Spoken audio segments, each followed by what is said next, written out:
মেয়েটা কথাগুলা বলার সময় একটু হাসি দিছে আর কি। যাই হোক, ওইটা নিয়ে আপনারা টোল করতেছেন। পুরো কথাটা শুনেন, পুরো ভিডিওটা দেখেন। হুমকি দিচ্ছিল, বলতেছিল কট দিবে, সেই জন্য ওদেরকে দিতে হইছে। ওরা আমাকে বাথরুমে নিয়ে যে ধুয়ে নিয়ে আসে আবার করতেছে।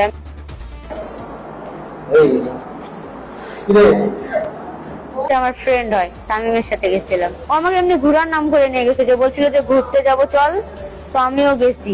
তো পরে ওরা আমাকে ওইখানে নিয়ে গেছে, মানে আমাকে ধর্ষণ করা হয়েছে। ওরা তিনজন মিলে আমাকে মানে জোর জবরদস্তি করে ধর্ষণ করছে। আমি নিষেধ করছিলাম অনেকবার করে, তাও ওরা আমাকে মানে ভয় দেখাচ্ছিল, অনেক হুমকি দিচ্ছিল, বলতেছিল কট দিবে, বলতেছে তামিমকে পুলিশে ধরা দিবে, যে সে বলতেছিল। তো সেই জন্য ওদেরকে দিতে হইছে।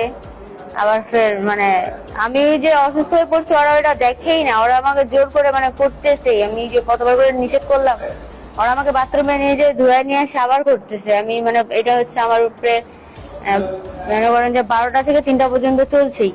তারপরে পুলিশ আসে উদ্ধার করছে, নাহলে তো আমি কালকেই ওখানেই মরতাম। এটা হচ্ছে রাত 11টার ঘটনা। না, আমি বিকালে বের হয়েছি। বিকালে বের হয়ে আমি মুন্সিহার ওদিক গেছিলাম, তারপর ওর সাথে দেখা করছি। আমি ন্যায় বিচার চাই। আমার সাথে যে ন্যায় অন্যায়টা হয়েছে এটার আমি বিচার চাই, তাদের আমি ফাঁসি চাই। আমার মেয়ে আমাকে ফোন দিল, ফোন দেওয়ার পর বলতেছে আপা আমি জন্মদিনের অনুষ্ঠানে যাব। তা আমি 500 টাকা দিলাম। 500 টাকা দেওয়ার পর সে চলে গেল। তো এবার 9টার দিকে আমার সঙ্গে বাসায় যাওয়ার কথা, ফোন দিলাম 9টার দিকে সে বাসায় যাবে না, সে বান্ধবী বাসায় থাকবে। এই পর্যন্ত কথাবার্তা শেষ। তারপর তো পুলিশ আমাকে ফোন দিয়ে বলে 4টার দিকে তোমার মেয়ে ধর্ষিত হয়েছে, আসামি সহ গ্রেপ্তার। আমি বিচার চাই। সে রাতে 9টার দিকে আমার শ্বশুর ফোন দেয় যে কিছুক্ষণের মধ্যে বাসায় যাইতে হবে, তো বাসায় যাব।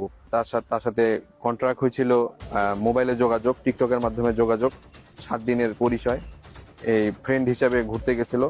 তো এইভাবে নিয়ে যায় সে এবং তার 2জন বন্ধু সহ তাকে গণধর্ষণ করছে। তো আমি এর কঠোর শাস্তি চাই।